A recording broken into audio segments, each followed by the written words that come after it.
Hello दोस्तों। तो कैसे हैं आप लोग। आज के इस वीडियो में मैं बीएससी एग्रीकल्चर फिफ्थ सेमेस्टर वालों के लिए बहुत ही इंपॉर्टेंट क्वेश्चन सीरीज लेके आया हूँ।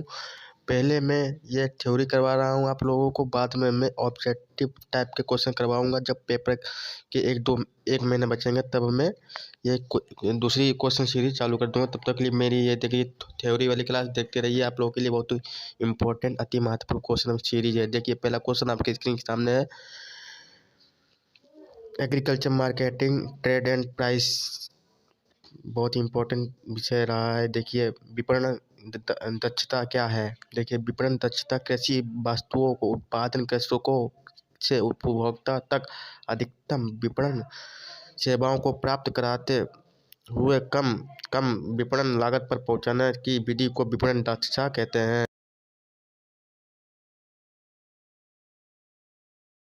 वैसे आप लोगों का एग्जाम बताया जा रहा है जनवरी में होना है, जनवरी के लास्ट वीक में। देखो क्या होता है।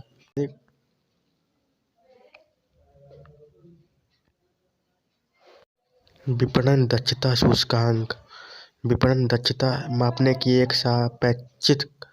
सापेक्षिक विधि है। इसके अनुसार किसी विपणन प्रणाली की दक्षता को प्रतिशत में मापते हैं।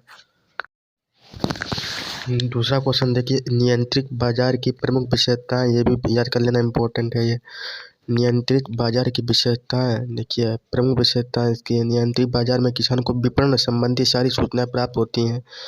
बिचौलियों की संख्या कम होती है। ठीक है, दो छलका पट वाले। नंबर 3 पे देखिए, माल संग्रह करने के लिए पर्याप्त भंडार गृह की व्यवस्था। ठीक। नंबर 4 पे देखिए, इसमें उत्पादन और उपभोक्ता दोनों के हितों की रक्षा होती है।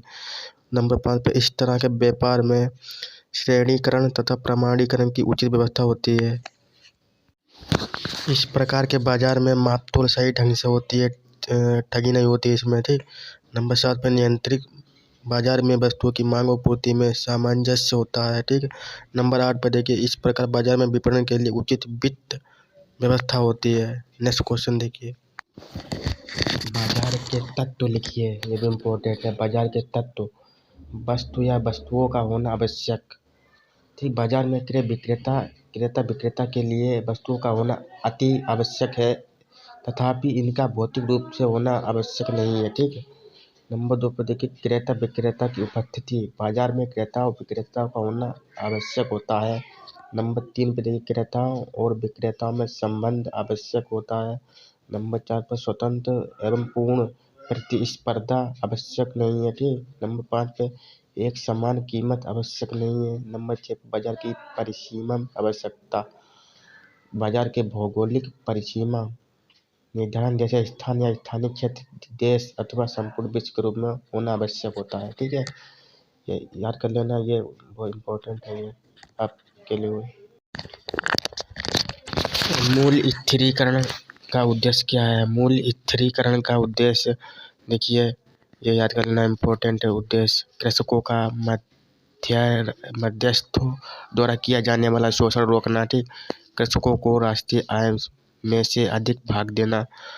नंबर 3 पर, उत्पादन के लिए उत्साहित करना। नंबर 4 पर, उपभोक्ता पर पड़ने वाले भार को किसी हद तक सीमित करना। नंबर 5 पे, मंदी के समय मूल्यों को अत्यधिक गिरने से रोकना।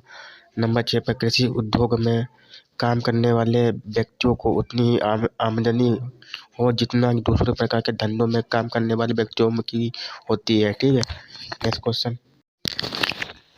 नंबर देखिए 6 पे, विपणन योग्य अतिरिक्त। अब अधिशेष से आप क्या समझते हैं। विपणन योग्य अधिशेष, सामान्यतः विपणन योग्य अधिशेष कुल उपज का वह भाग होता है जो किसान अपनी आवश्यकता से अधिक समझकर बाजार में विक्रय के लिए प्रस्तुत करता है। उसको निम्न सूत्र द्वारा दिखाते हैं। ठीक है, जिसे विपणन योग्य कहते हैं। ठीक। कृषि विपणन कार्यों से आप क्या समझते हैं। विपणन कार्य देखिए, कृषि वस्तुओं के विपणन में वे सभी क्रियाएं व सेवाएं सम्मिलित की जाती हैं जो किसी वस्तु के स्थान परिवर्तन, अधिकार परिवर्तन, रूप एवं समय परिवर्तन से उपयोगिता में वृद्धि करने में सहायता होती है, उसे कहते हैं कृषि विपणन। कृषि विपणन में निम्न क्रियाएं होती हैं। देखिए मुख्य कार्य इसके। नंबर 1 हो गया परिष्करण, नंबर 2 पर वितरण, गौण कार्य देखिए पैकिंग हो गया, नंबर 2 पर परिवहन। ये याद कर लेना इम्पोर्टेंट है। नेफेड की व्याख्या कीजिए। नेफेड का फुल फॉर्म याद कर लेना इम्पोर्टेंट है। ये 1 नंबर में पूछा जा सकता है। देखिए national agriculture cooperative marketing full form इसका है। राज्य स्तरीय विपणन संस्थानों में आपस से जुड़कर राष्ट्रीय स्तर पर एक संघीय शीर्ष संस्था की स्थापना की है, जिसे राष्ट्रीय कृषि सहकारिता फेडरेशन कहते हैं। इस संस्था की स्थापना 1958 में की गई थी। इस संस्था को संक्षेप में नेफेड कहते हैं। इसका मुख्य कार्यालय दिल्ली में है। नेफेड का मुख्य उद्देश्य राज्य विपणन संघ के राज्यों को व्यापारिक संगठनों में स्थापित किया। नेफेड का मुख्यालय याद कर लेना कहाँ है, दिल्ली में स्थित है, ठीक है।